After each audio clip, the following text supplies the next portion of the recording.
Olá, queridos alunos e alunas, bem-vindos à nossa aula de hermenêutica e hoje vamos prosseguir com a nossa disciplina falando com respeito da importância do contexto imediato e do contexto também remoto.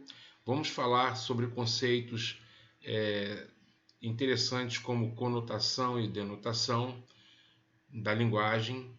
E vamos também falar um pouquinho com respeito à questão de delimitação da passagem. Então vamos para a nossa disciplina de hoje. Bem, então, em relação às regras fundamentais da hermenêutica, nós vamos rever aquilo que até já temos visto em aulas anteriores, mas que é de fundamental importância para o correto desenvolvimento dentro da disciplina e na tarefa da interpretação. Antes de qualquer coisa, é importante ler o texto direito. Então, você vai interpretar um texto bíblico, é necessário que você faça uma leitura correta, né? Tem até aquela situação inusitada, né? Engraçada, para não dizer patética, né? daquele homem que, dizendo-se pastor, esse caso foi até noticiado pelo Fantástico, um homem dizendo-se pastor teve sim práticas inconvenientes, vamos dizer assim, práticas indecentes, e argumentando na Bíblia. A prática era a seguinte: ele estava tendo relações com outras irmãs dentro da igreja e argumentando isso com base no livro de Oséias, que diz, né, vai, toma uma mulher adúltera, uma mulher adúltera e casa com ela, toma uma mulher adúltera. Só que ele interpretou como vai tomar mulher e adultera com ela. Ele leu adúltera por adultera. Ou então o caso de Provérbios 14:1, que diz que a mulher sábia edifica sua casa. Tem gente que lê que a mulher sabiá é edificar em casa, né? A mulher sabiá é edificar em casa. Então, quer dizer, primeira coisa é uma leitura correta do texto. Primeira coisa que tem que ser feita: se você não leu o texto direito, tem que ler o texto respeitando as palavras, a ordem das palavras na frase, lendo as palavras com a entonação correta. Segunda coisa é fazer uma análise léxico-sintática dos textos. Então, o que é uma análise léxico-sintática? A análise lexical diz respeito às palavras do texto. Então, cada palavra é um léxico, é uma unidade lexical, né? Então, você, quando faz a leitura do texto, você precisa estudar as palavras que estão no texto. Que palavra é essa? É um substantivo? É um verbo? Então, a análise léxico-sintática tem o objetivo de examinar as palavras e a relação que essa palavra tem com outras palavras dentro da frase. Então, além de saber, por exemplo, no princípio era o verbo, por exemplo, no princípio era o verbo e o verbo estava com Deus, o verbo era Deus. Verbo. O que verbo, que é logos, na língua grega, o que ele significa aí nesse versículo? Então, logos, então estudar o léxico logos, então o significado teológico de logos. Então, o que é logos? Então, a primeira coisa que nós, no caso de João 1, por exemplo, deveríamos estudar. E o que essa palavra logos desempenha na frase? Qual é a função sintática do logos aí? No princípio era o logos. O logos estava com Deus e o logos era Deus. Então, por exemplo, nessa última parte, que diz o logos era Deus, depois de eu saber o que é logos, eu vou ver que logos, nesse último segmento do versículo, e o Logos era Deus, o Logos é o sujeito da frase. O Logos é o sujeito desta oração. O Logos era Deus. Ou seja, nessa frase nominal, aonde o sujeito está ligado ao predicativo por um verbo de ligação, o Logos é o sujeito e Deus é o predicativo do sujeito, né? Uma qualidade atribuída ao sujeito. O Logos é divino, é isso que ele quer dizer. O Logos é Deus, o Logos é divino. Então, a análise léxico-sintática se ocupa em conhecer as palavras, os termos, as expressões e as relações que elas existem umas com as outras.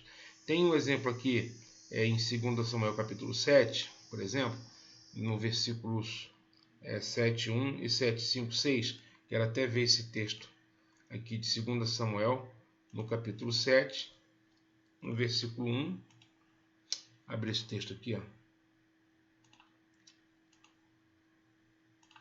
Por exemplo, o texto diz assim: sucedeu que, habitando o rei Davi em sua própria casa, tendo-lhe o Senhor dado descanso de todos os seus inimigos em redor, então, tendo o rei Davi habitando em sua própria casa. Então, a palavra casa, em hebraico, é bait. Bait. Tendo Davi habitado em sua própria casa, aqui, bait. Essa palavra casa, ela vai aparecer em outros lugares nesse mesmo texto. Quer ver? Olha só. Versículo 2. Disse o rei ao profeta Natan: olha, eu moro em casa de cedros. Então apareceu casa no versículo 1, aparece casa no versículo 2. Vai aparecer também aqui no versículo 5. Vai e dize ao meu servo Davi: assim diz o Senhor, edificar-me-ás tu casa para mim, a minha habitação, porque em casa nenhuma habitei desde os dias que fiz subir os filhos de Israel da terra do Egito até o dia de hoje. Então veja que a palavra casa aparece em vários versículos aqui dentro desta sequência. Porém, o que nós vamos identificar é que a casa, ela não vai ter o mesmo sentido em todos os textos. Em todos os textos. Então, por exemplo, só que dentro dessa sequência aqui, nós vamos ver, olha o versículo 13. Este edificará uma casa ao meu nome, e eu edificarei para sempre o trono do seu reino.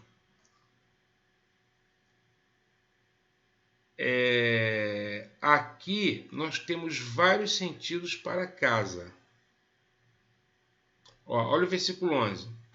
Desde o dia em que te mandei que houvesse juízo sobre o meu povo Israel, dar-te-ei, porém, descanso de todos os teus inimigos. Porém, o Senhor te faz saber que ele te fará casa. Então, olha só, pessoal, vamos entender o seguinte. Aqui, ó, vem comigo aqui. A palavra casa, em 2 Samuel, no capítulo 7, adquire vários sentidos. Uma mesma palavra dentro do texto. Então você tem que estar muito atento para essa pluralidade ou multiplicidade de significados de uma mesma palavra dentro de um mesmo texto, mas empregada com sentidos diferentes. Então vamos voltar aqui para o texto bíblico. Olha só. Aqui no versículo de número 1, qual o sentido de casa aqui? Habitando o rei Davi em sua própria casa. Casa aqui é aonde o rei Davi mora. Ó, vai vendo.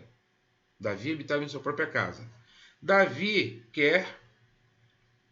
ele diz, eu moro em casa de cedros, a casa onde Davi mora. Né? Muito bem. Quando nós chegamos, por exemplo, aqui no versículo de número 5, vai e diz a meu servo Davi, assim diz o Senhor, edificar-me-ás tu casa para a minha habitação.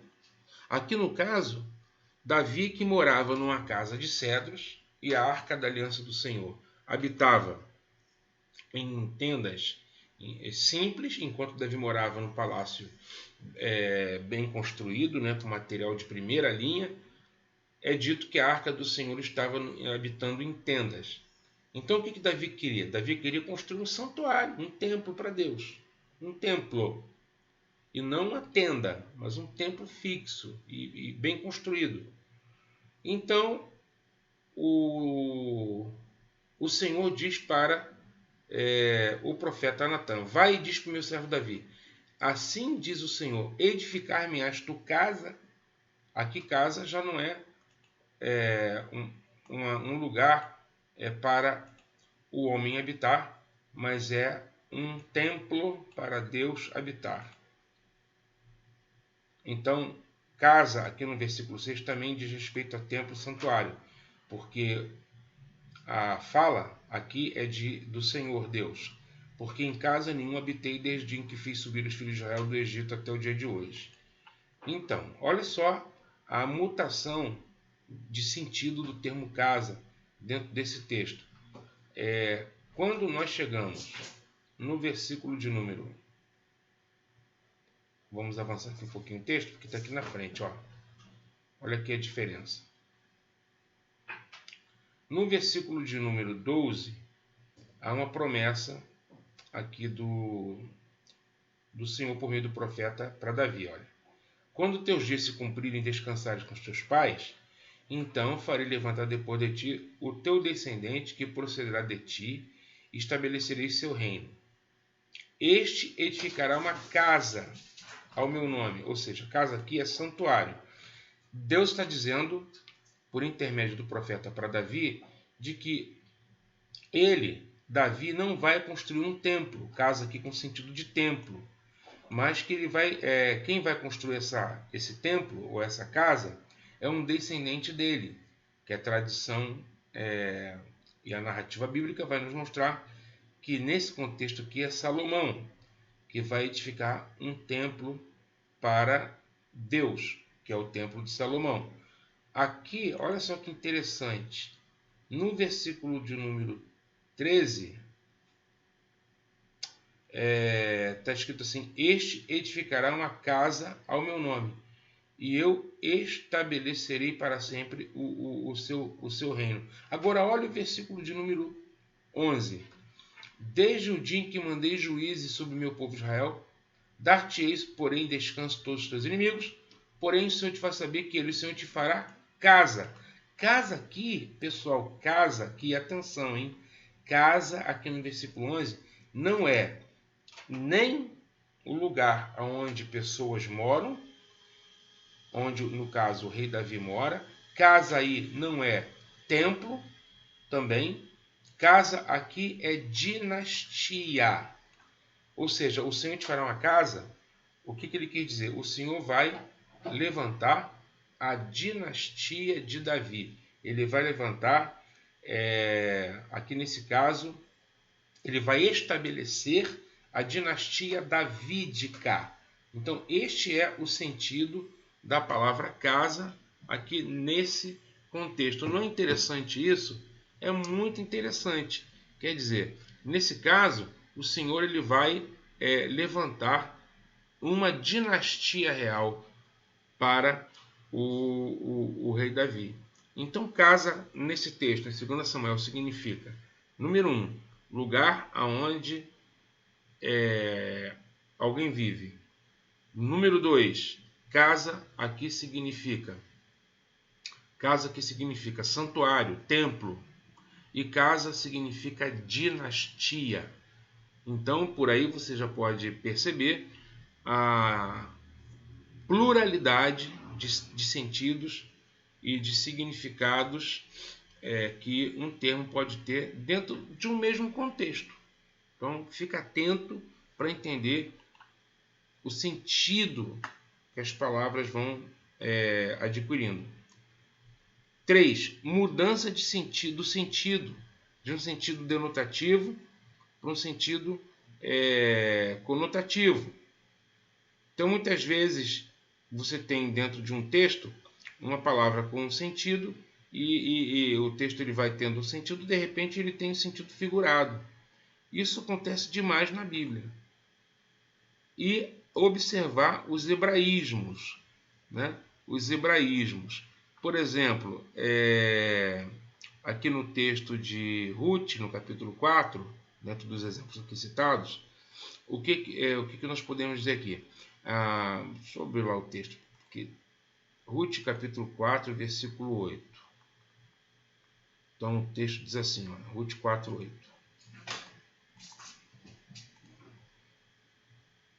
Disse, pois, o resgatador a Boaz. Vou colocar o texto aqui na tela. Disse, pois, o resgatador a Boaz: compra tu. E tirou o calçado. Bom, hoje, ninguém, quando vai fazer algum negócio, algum contrato, faz desse jeito. Hoje, quando as pessoas querem fazer um contrato, elas vão no cartório, assinam um contrato. As pessoas, quando desejam fazer um contrato, elas vão no cartório. Não é assim? Elas vão no cartório. Então, o que acontece? Quem quer fazer um contrato hoje, vai no cartório, reconhece firma, não é assim? Reconhece firma. Pois é, só que na antiguidade não era assim. Na antiguidade, quando alguém queria tornar firme um compromisso, a pessoa ela empenhava a palavra dela como? Tirando o sapato. Quando ela tira o sapato e passa para o outro, está dando para o outro, né, a garantia de que ela vai cumprir a parte dela no trato. Isso é uma garantia. Quando um passa o sapato para o outro, ele está transferindo um direito, ele está transferindo um direito de propriedade, né? Aquele sapato, ele significa exatamente isto, né? Uma palavra empenhada, uma transferência de um direito sobre alguma coisa para outro. Então você vê, você pega um texto desse e tirou o calçado. Tem outros exemplos aqui dentro desse slide. Por exemplo, no Deuteronômio 25:8. Olha só que texto interessante esse. Deuteronômio 25:8.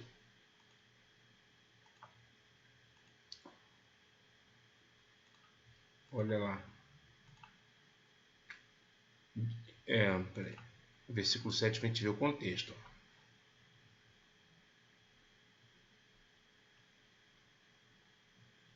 Essa é a lei do levirato, que diz assim, né? O primogênito que ela lhe der será sucessor do nome do irmão falecido. Deixa eu pegar esse texto aqui do início, senão a gente não tem como entender. É o versículo de número 5. Se irmãos morarem juntos e um deles morrer sem filhos, então a mulher do que morreu não se casará com outro estranho fora da família. Seu cunhado a tomará e a receberá por mulher e exercerá para com ela a obrigação do cunhado. O primogênito que ela lhe der será sucessor do nome do irmão falecido, para que o nome deste não se apague em Israel. Porém, se o homem não quiser tomar sua cunhada, subirá esta à porta aos anciãos e dirá: meu cunhado recusa suscitar a seu irmão nome em Israel, não quer exercer para comigo obrigação de cunhado. Então os anciãos da sua cidade devem chamá-lo e falar-lhe, e se ele persistir e disser não quero tomá-la, então a cunhada chegará para ele na presença dos anciãos e lhe, descalçará a sandália do pé, lhe cuspirá no rosto e protestará, e assim se fará ao homem que não quer edificar a casa do seu irmão. Descalçar a sandália do pé, tá vendo? Então, o que significa isso? Dentro do contexto da lei do levirato, era obrigação do irmão mais novo, uma vez que o irmão dele, mais velho, casado e que não gerou descendente, uma vez que esse irmão morre, o que vai acontecer? Pela lei, ele deveria casar com a viúva do seu irmão para suscitar descendência para o seu irmão. Agora, se ele resistir e não quiser, então, o que diz aí o texto? Que esse homem deverá ser conduzido, né, aos anciãos, que irão descalçar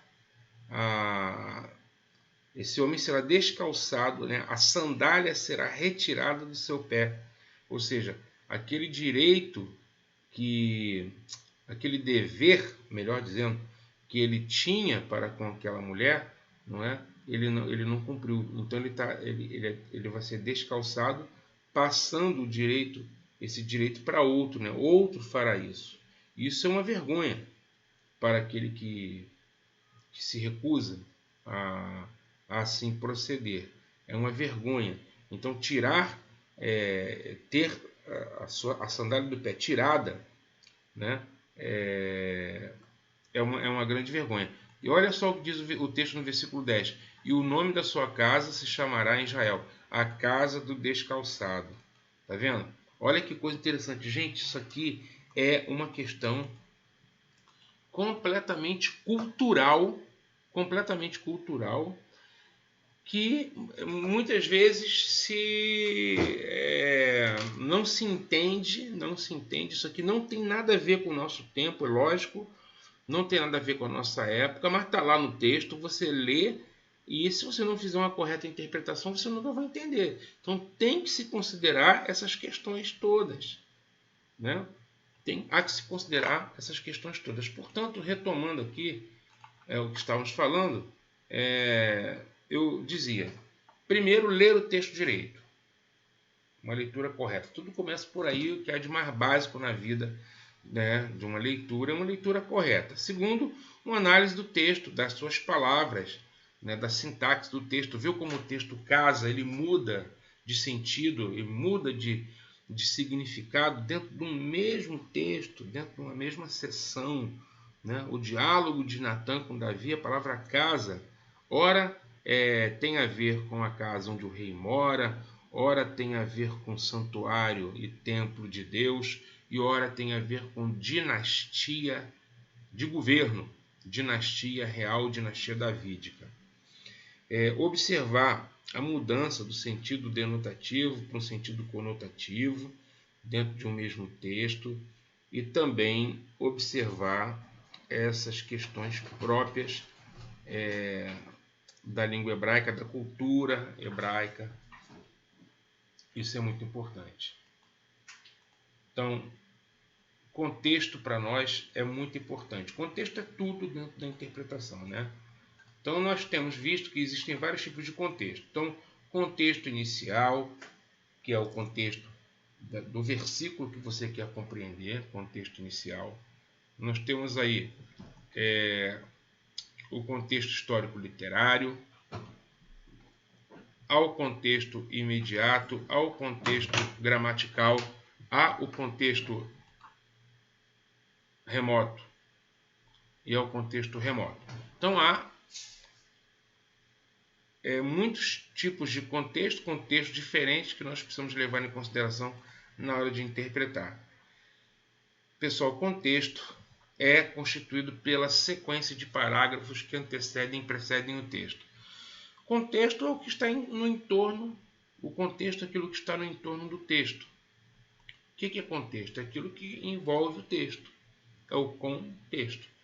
E o significado de um texto sempre será determinado por esses contextos. O contexto que precede, o contexto que sucede o entorno do nosso texto. O exame do contexto é importante para nós por duas razões muito simples. Primeiro, que palavras, locuções e frases podem assumir sentidos múltiplos, como acabamos de ver no caso de 2 Samuel capítulo 7. O termo casa ali tem vários sentidos e nós precisamos entender o significado do termo casa. Por isso, perguntaríamos assim, qual é o significado do termo casa em 2 Samuel capítulo 7? Bom, depende do versículo onde ele aparece. No versículo 1, casa tem a ver com o lugar aonde o homem, o rei Davi mora. Depois, logo na sequência, casa se torna o lugar onde Deus habita. Ele habita em casa, a casa que Deus morava no contexto ali era tenda. Depois, casa se tornou o contexto de uma dinastia. E também assume o sentido de o contexto importante, portanto, porque palavras, locuções e frases podem ter sentidos múltiplos, e se nós desconsiderarmos o contexto, teremos interpretações falsas. Lógico, as interpretações serão falsas. Muito bem, então aqui nós vamos ver os tipos de contexto. Então tem contexto inicial. Na verdade, nós estamos até retomando o que vimos, né, em 2 aulas atrás.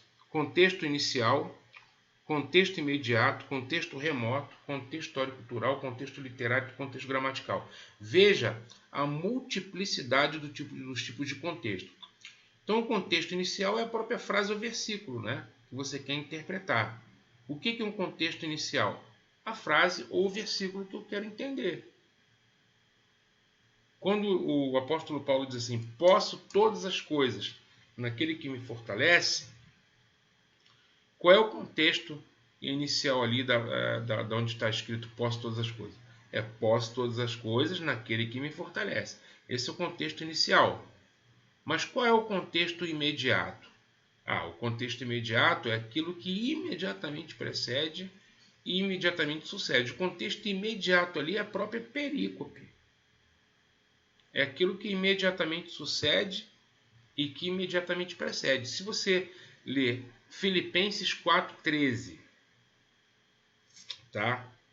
Filipenses 4,13. Só o 13 você pode ter uma ideia muito equivocada e distante do que o apóstolo Paulo disse, do que o texto quer expressar. Agora, se você ler a partir do versículo 10, onde começa a seção, o parágrafo, ou a perícope, se você ler a partir do versículo 10, você vai perceber que esse contexto aí, que é o contexto imediato, vai falar justamente de uma situação que Paulo estava vivendo, onde ele preso recebe uma oferta, ele fica feliz, mas não por causa da situação de ter recebido a oferta, porque ele disse que já aprendeu a viver contente em toda e qualquer situação. Olha só o versículo 10, 11, 12 de Filipenses capítulo 4. Esse seria o contexto imediato ao versículo 13. Compreende? Então você só vai entender o versículo 13 se você entender os versículos 10, 11 e 12. Porque texto não pode estar desconectado do seu contexto. Palavras e versículos não estão soltos, né? Não estão soltos dentro do texto, mas palavras e versículos estão dentro dos seus devidos e respectivos contextos. Não pode tirar, porque se você tirar, você vai fazer o texto dizer algo que o autor nunca quis dizer. Essa é a razão muito simples. Isso serve para tudo na vida, né? Por exemplo, é muito comum hoje em dia as pessoas editarem palavras, frases do pronunciamento de uma pessoa, não é? E isso ocorre muito com os políticos, né? Pega-se frases, recortes do que ele fala e lança-se, né? Sem explicar ou sem mostrar o contexto onde isso foi dito. Que não adianta mostrar só o que disse. Tem que se mostrar o que disse e em que contexto disse. O momento em que disse, o contexto da fala, o contexto maior da fala em que disse, para quem disse, o contexto em que foi dito. Então, o que serve para até essas questões cotidianas, quanto mais servirá para os textos da Sagrada Escritura, compreende? Então, não podemos fazer recortes daquilo que o apóstolo Paulo, do que o profeta Isaías ou Jeremias disse. Nós temos que ver o que eles disseram dentro dos seus respectivos contextos. Então, o contexto inicial é a própria frase, o versículo em que o termo foi usado. O contexto imediato é o que precede e segue o versículo lido. O contexto remoto, aí nós já estamos nos afastando mais desse contexto imediato, do contexto inicial. Esse contexto remoto, ele é formado pelas passagens que se referem ao assunto, né? Passagens paralelas e tal. Ao contexto histórico-cultural, que é o ambiente cultural histórico que está por trás do texto. Então, quando a gente fala, por exemplo, de descalçar o sapato, né? Boaz, por exemplo, o Boaz, aliás, aquele que queria resgatar aquele que deveria gerar descendente para Ruth. Veja só, lá em Ruth, olha que interessante, Ruth capítulo 4, versículo 7, esse homem que deveria perpetuar, né, a descendência ao irmão, ele abre mão disso, tirando os sapatos. Ou seja, ele, ao tirar o sapato, ele está transferindo esse direito dele para outro, ou essa obrigação dele para outro, que no caso foi para Boaz, que se torna um resgatador, não é? Para Ruth. Não é? Então, é isso. É o elemento cultural. Quer dizer, se você não estudar esse contexto, você jamais vai entender essa questão do tirar os sapatos. O contexto literário são os textos, as estruturas e técnicas literárias por trás do texto. Então, o contexto literário é todo esse conjunto, né, de textos que estão lá e envolvem o texto. Então, as estruturas, né, as técnicas, paralelismos, se houver, quiasmos, se houver, estratégias retóricas. Então, tudo faz parte do contexto literário. E, por último, o contexto gramatical e lógico, né? As estruturas léxicas, sintáticas, morfológicas, como nós já temos visto.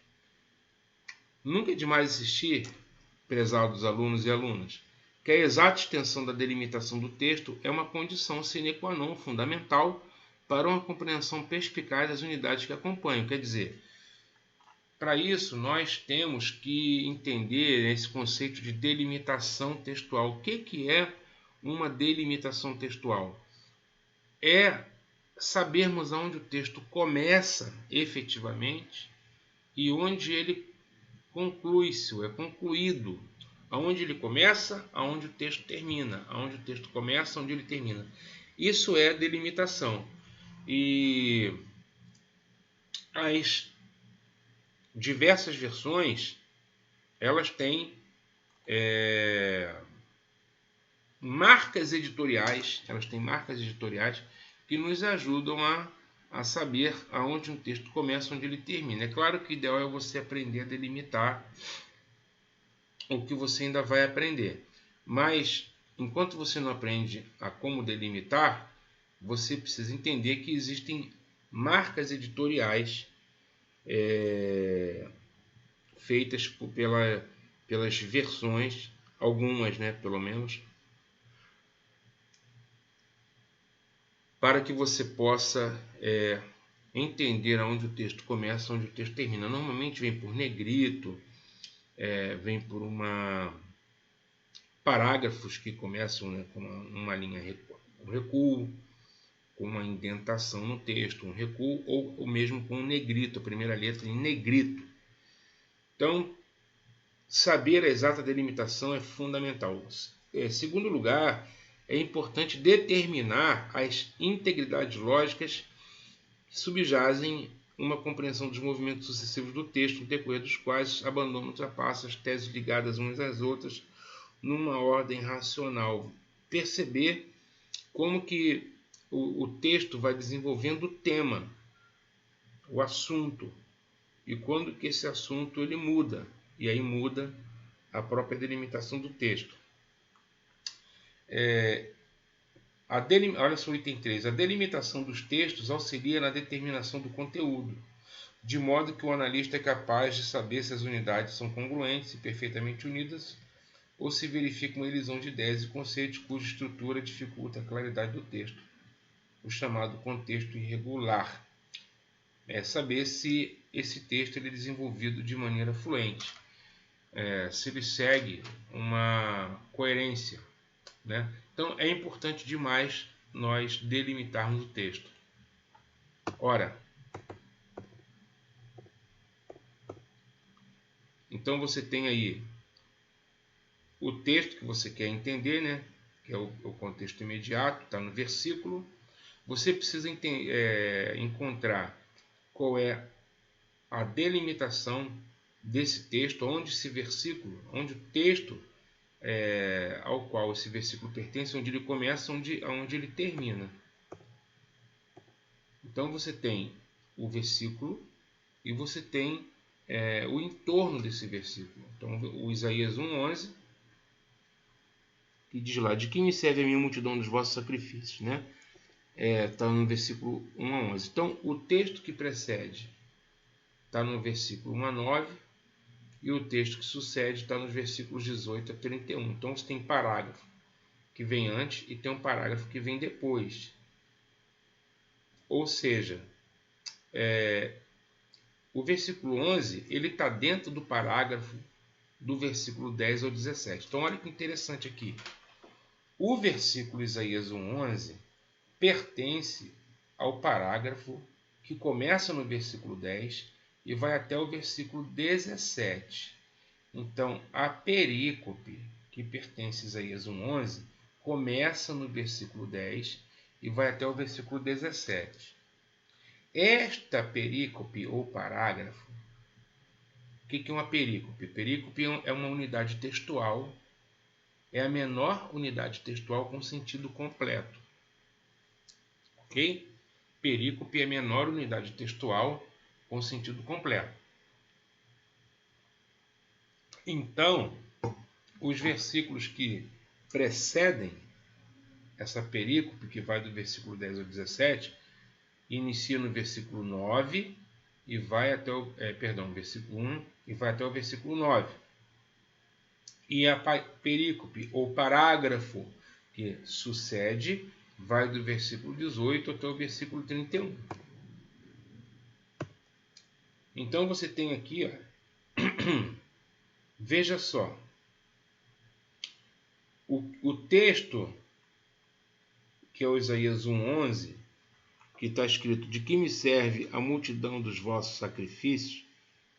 Já estou farto dos holocaustos de carneiros, de gordura de animais nédios, e não folgo com o sangue dos bezerros, nem de cordeiro, nem de bode.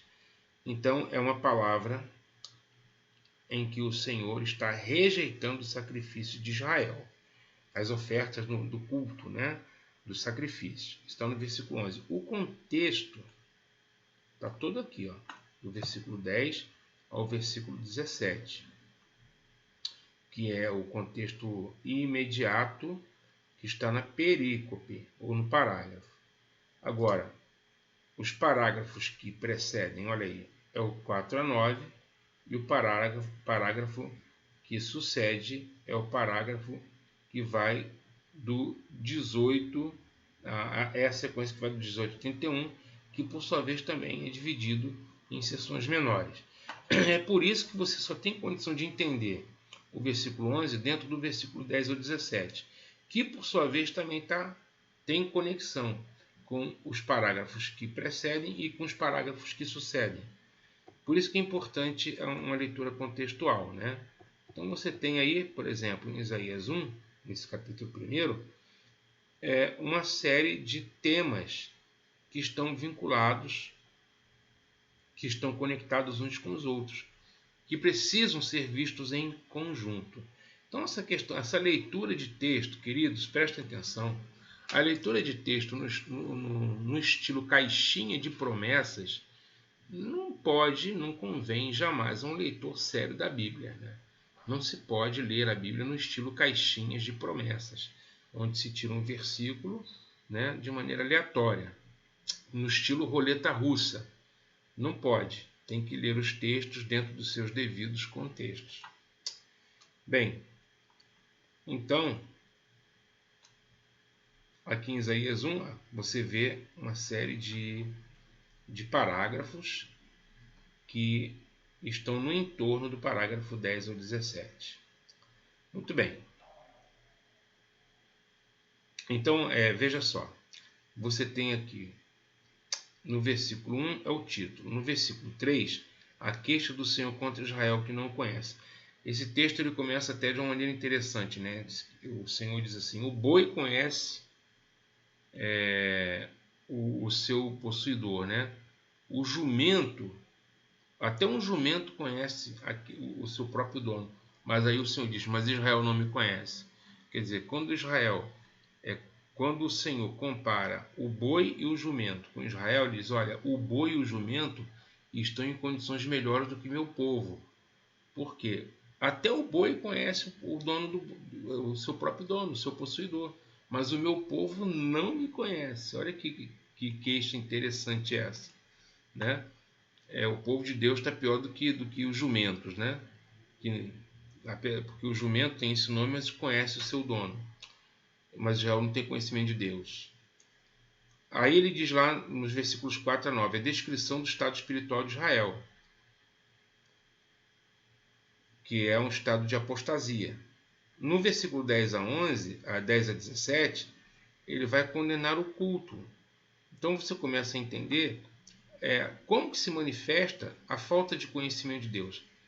Justamente essa falta de conhecimento de Deus é manifestada por meio de um culto hipócrita.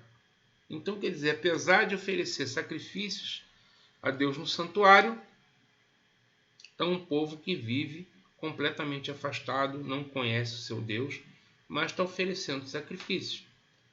E aí os textos que sucedem, Deus convida ao arrependimento. E se o povo de Deus assim fizer, será purificado e tal. Então nós temos aí a importância justamente de fazermos uma leitura contextual da Bíblia, né? Pessoal, olha só o que eu estava falando para vocês com respeito à questão dos parágrafos. Na versão revista atualizada, aliás, na aula passada falamos sobre a questão dos princípios de tradução, né? E o que você viu comigo nos princípios de tradução? Existem dois princípios distintos de tradução e as versões em português ou foram traduzidas mediante um princípio ou por outro. Na revista atualizada, que é uma tradução chamada de híbrida, né? Ela mistura tanto a equivalência dinâmica como a equivalência formal, os parágrafos aparecem em uma palavra cuja primeira letra está em negrito. Se você pegar a sua Bíblia aí, se ela estiver na versão revista atualizada, com certeza você vai ter ela em negrito, a primeira palavra do parágrafo estará em negrito, e com isso os editores da versão estão dizendo para o leitor que ali onde tem uma palavra, uma letra em negrito, está começando um parágrafo. Já na revista corrigida, a partir de 95, exibe a indicação de parágrafos de conteúdo seguindo o modelo da revista atualizada. Então basta você conferir lá e você vai ter a indicação do parágrafo. Na Almeida, edição contemporânea de Almeida e também na NVI, já não aparece em negrito.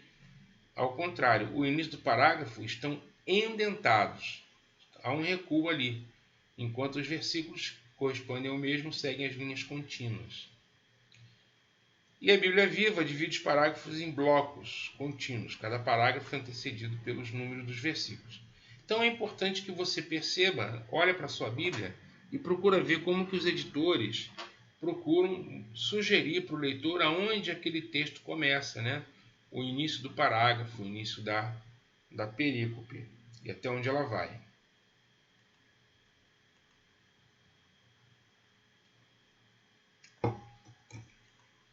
Outra coisa importante é você perceber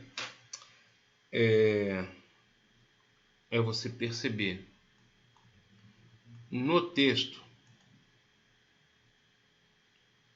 é você perceber quando a palavra é utilizada com sentido conotativo e quando ela tem um sentido denotativo. Ou seja, o que é uma conotação, o que é uma denotação? A conotação, ou sentido conotativo, é quando a palavra é utilizada com sentido figurado. Então, conotação é o sentido figurado, é o sentido subjetivo. E o sentido denotativo é o sentido literal, né? A Bíblia está cheia também de metáforas, de figuras de linguagem, de palavras com sentido conotativo ou sentido figurado.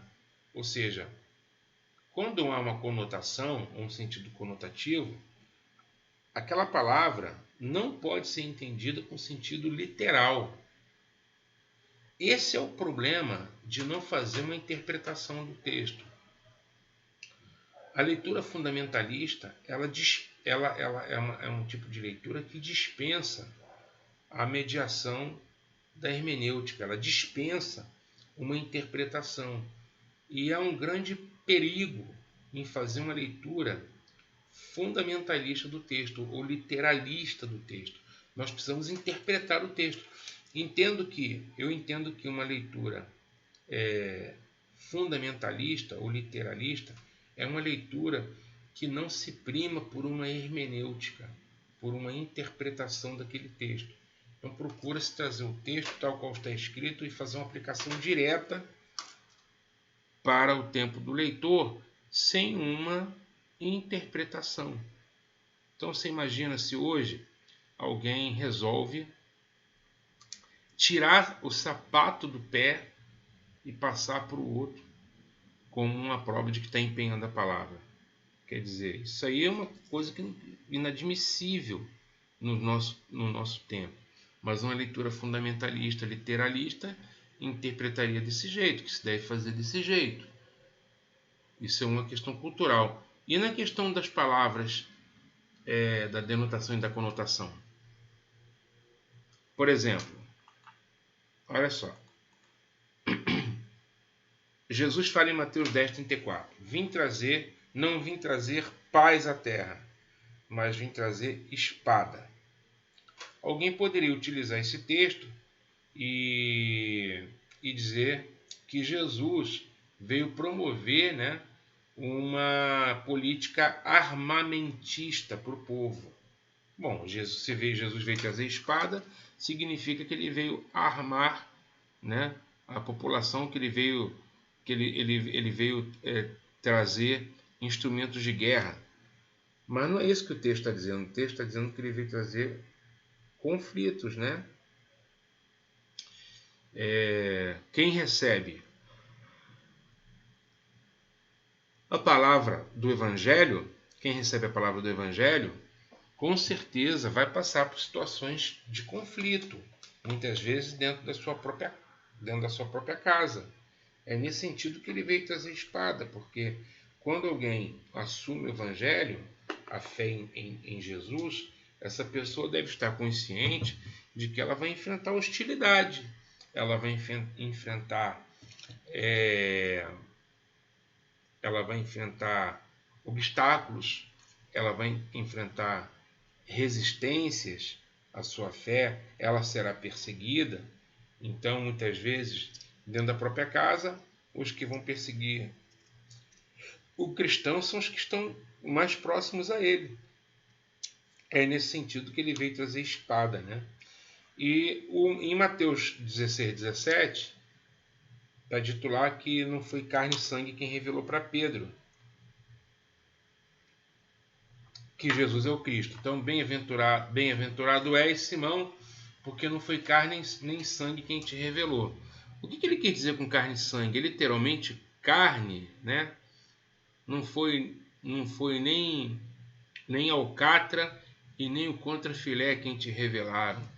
É isso que ele quer dizer. Carne e sangue é um hebraísmo, é uma expressão própria, né? É um semitismo, ou seja, um hebraísmo que tem a ver com humanidade. Carne e sangue fala da humanidade. O que ele quer dizer? Não foi homens, Pedro, quem te revelaram, né? Ou quem te revelou, não foram homens que trouxeram a revelação a você, mas foi meu Pai, o Espírito do meu Pai. Carne e sangue representa humanidade. Então, não foi carne nem sangue, mas veio pelo Espírito, veio da parte de Deus. Portanto, você deve observar a questão do sentido conotativo e do sentido denotativo das palavras. E você também deve prestar atenção às mutações semânticas que um vocábulo possui. Isso aí já mostrei nesta aula. A palavra casa adquire sentidos diferentes dentro do texto de 2 Samuel. Casa, ora, é lugar onde o homem mora, lugar onde a divindade habita, no templo, no santuário, ou pode significar uma dinastia de governo do rei, real. Né? Observar esses hebraísmos e seus significados. Questão de manto, por exemplo, né? Quando o Saul, né? O manto de Saul foi rasgado, quando ele quer segurar Samuel, né?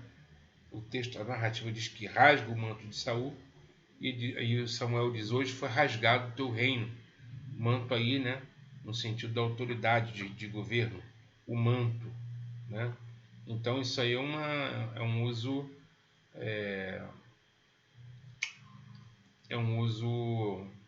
de acordo com o sentido que o texto tinha na ocasião, é um hebraísmo.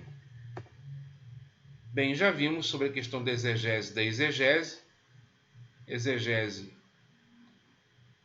é a tarefa de extrair, é a tarefa de tirar do texto, né, o sentido. Literalmente, exegese exégese significa extração, explicação, narração, interpretação dos textos bíblicos. Por meio da exegese, o leitor extrai o real significado do texto. Então, o sentido da exegese, olha a seta aí, é do texto para o leitor, tá vendo? Exegese é tirar do texto, olha o movimento, do texto em direção ao leitor. Então, a exegese é distinta da exegese, você já sabe que já mostrei isso para você. A exegese é a tarefa onde o leitor ele introduz no texto. Ele coloca no texto que não estava lá. Enquanto na exegese, o leitor extrai o significado do texto, na exegese, o leitor leva para dentro do texto um significado espúrio, estranho, ou contrário ao texto. E, portanto, por meio da exegese, o leitor introduz no texto um significado diferente daquele que o autor afirmou.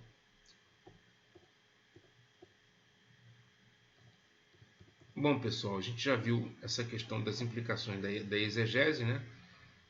Então, quem não se preocupa com o sentido do texto, em procurar entender o texto e extrair do texto, quem vive colocando coisas que não estão dentro do texto, jamais saberá o significado do texto. Toda interpretação vai ser sempre relativa, vai ser sempre subjetiva.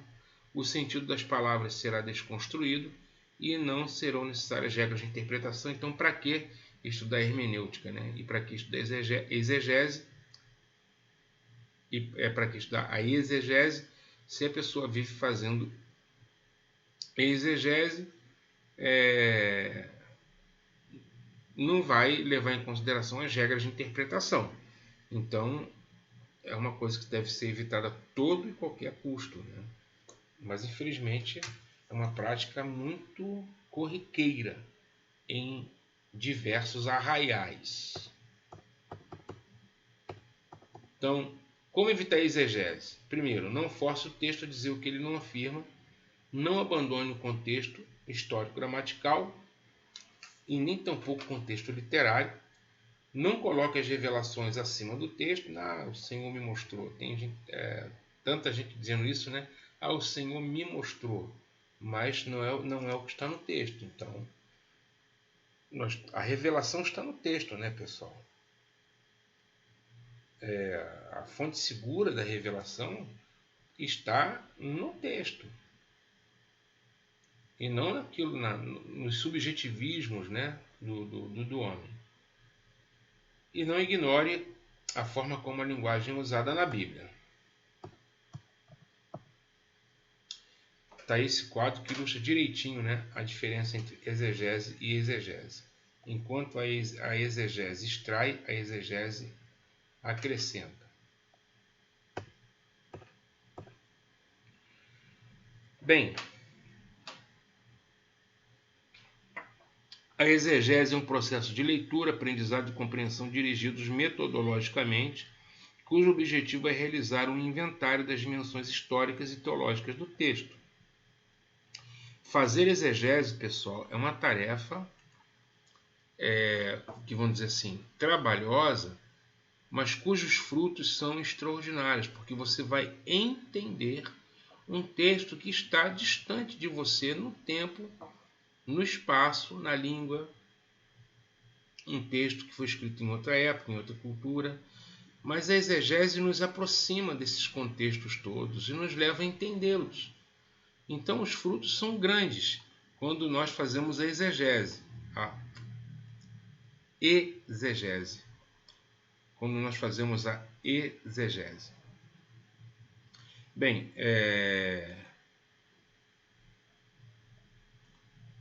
portanto, a leitura científica é aquela que usa uma metodologia capaz de conduzir o leitor ao correto significado do texto.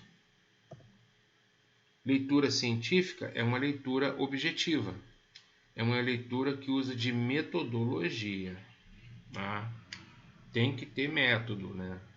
E o método é o método exegético.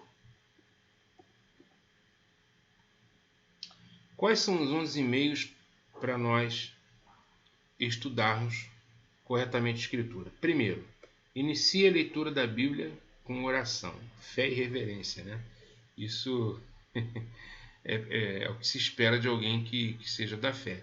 Se não for da fé, não adianta orar, porque se não crê, né, vai estar orando ao vento. Mas o cristão crente, aquele que crê, ele ora a um Deus pessoal que ouve e responde a oração. Bom, aquele que inspirou o texto é capaz de nos conduzir na sua interpretação. Leia o texto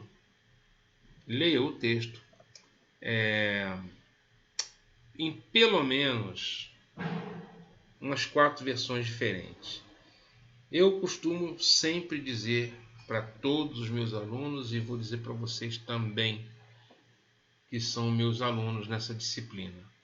O ideal é você estudar as línguas originais. O ideal é você estudar grego, hebraico e aramaico, se possível também. Mas enquanto isso não for possível, tenha todas as versões que você puder. A maneira da gente vencer a nossa deficiência com as línguas originais é você ter o máximo possível de traduções à sua disposição para você consultar as diferentes traduções para entender possíveis dificuldades dos tradutores, aonde as palavras são traduzidas de maneira diferente de uma tradução para outra, e aí você pode ter uma noção do texto. Então, tem aí a revista corrigida, a tradução ecumênica, a NVI, a revista atualizada, enfim, tenha tantas quantas forem possíveis. Terceiro lugar, identifique a estrutura do texto, suas visões, parágrafos, estrofes, e depois coloque os temas, como eu mostrei para vocês no capítulo 1 de Isaías. Você viu quantos textos, quantos parágrafos e o tema de cada parágrafo? Selecione as palavras-chave. Então, por exemplo, o texto de Isaías fala de sacrifícios. É uma palavra-chave ali, né? No texto que nós lemos de Isaías, dentro do parágrafo do Isaías 1, 10 ao 17, a palavra sacrifício é muito importante. Por quê? Porque o contexto é cultico, onde o povo traz sacrifícios a Deus e Deus rejeita os sacrifícios. Então, sacrifício ali é uma palavra-chave. Holocaustos, palavra-chave dentro do texto. Selecione essas palavras. Palavras que têm importância teológica ou até mesmo palavras que você não compreendeu o significado. Use um bom dicionário bíblico para compreender os termos teológicos e as palavras difíceis. Dicionários bíblicos são importantes para o leitor da Bíblia, né? A editora Vida Nova tem seu dicionário bíblico, a editora Paulus tem dicionários bíblicos bons, de qualidade, no mercado editorial, né? Para serem consultados. E eu digo para você que não só dicionários bíblicos, mas também dicionários teológicos, exegético-teológicos, como, por exemplo, o Dicionário Internacional de Teologia do Antigo Testamento e o Dicionário Internacional de Teologia do Novo Testamento. Isso é importante, material importante de se ter. Identifique o pano de fundo histórico, político, social, religioso de que trata a passagem. Então, aí já é uma questão de contexto histórico, né? Por exemplo, essa questão aí, a questão do texto de Elias, quando ele diz que, assim como vive o Senhor, em cuja presença estou, não choverá em Israel segundo a minha palavra. Entender qual o contexto histórico dessa passagem. Quem que estava reinando? Qual é a característica desse rei? Israel nesse tempo estava próximo a Deus ou estava afastado? Esse rei foi um rei apóstata ou foi um rei fiel? Né? Então, a passagem está relacionada a tudo isso. Contexto político, estava vivendo em tempos de guerra, tempos de paz, né? Contexto social, religioso, etc. Ler um bom comentário a respeito do capítulo. Nós temos comentários das edições Vida Nova. Tem aquele comentário, a série Cultura Bíblica, comentários do Antigo Testamento, comentários do Novo Testamento. Comentários do Antigo, aquela série vermelha, né? E o comentários do Novo Testamento, aquela série azul. Então, essa coleção é muito, muito boa. Muito boa. Então, a editora Vida Nova tem a série Cultura Bíblica. A editora Cultura Cristã também tem comentários bons. Tem comentário da editora Paulus também. Então, as editoras, elas têm seus comentários. A CPD também tem alguns comentários. Então, a gente tem que buscar bons comentários do texto. Comentários, sobretudo, pessoal, exegéticos. Não adianta buscar comentários homiléticos. Tem que buscar comentários de cunho exegéticos para que você possa compreender bem o texto. Comentários exegéticos.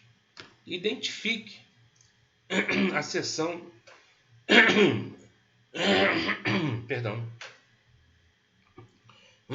Identifique a seção da estrutura do livro a qual a perícope foi a qual a perícope selecionada pertence. Então você já mostrei que versículo está dentro de perícope.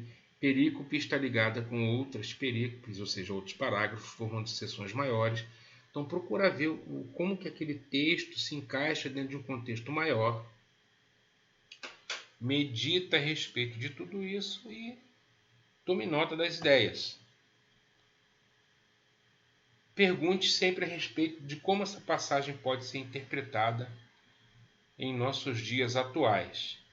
Fazer uma atualização do texto. Redija o texto. Escreve com ordem e método. Bom, quando a gente assim procede, nós vamos colher frutos muito bons, viu? Muito bons mesmo. A exegese envolve uma leitura técnica das escrituras, nem sempre acessível a grande número de leitores. Devemos saber que há um hiato entre leitura e compreensão, é possível ler e não entender. É o que acontece demais, as pessoas estão lendo e não estão entendendo. A leitura de uma perícope se realiza através de diversos níveis. Você pode ler para edificação pessoal, a leitura pode se prestar ao uso no culto, a catequese, a dogmática ou a exegese. O tipo de leitura vai sempre orientar a nossa interpretação. E os textos da Escritura apresentam uma complexidade léxica, literária, histórica, cultural e profética, litúrgica e teológica, nem sempre acessíveis ao leitor, e por isso que nós precisamos interpretar. A interpretação se deve a toda essa complexidade inerente ao texto. Bem, pessoal, eu vou ficando por aqui. Eu espero que essa aula tenha sido uma aula que tenha agregado valor para você, que você tenha crescido um pouco mais no conhecimento aí da hermenêutica e também da escritura. Eu recomendo com ardor que você participe dos fóruns. Eu vou deixar esse fórum aberto para você, tá? Participar, e também o questionário, tá bom? Então, que Deus abençoe sua vida e até o nosso próximo encontro. Até lá!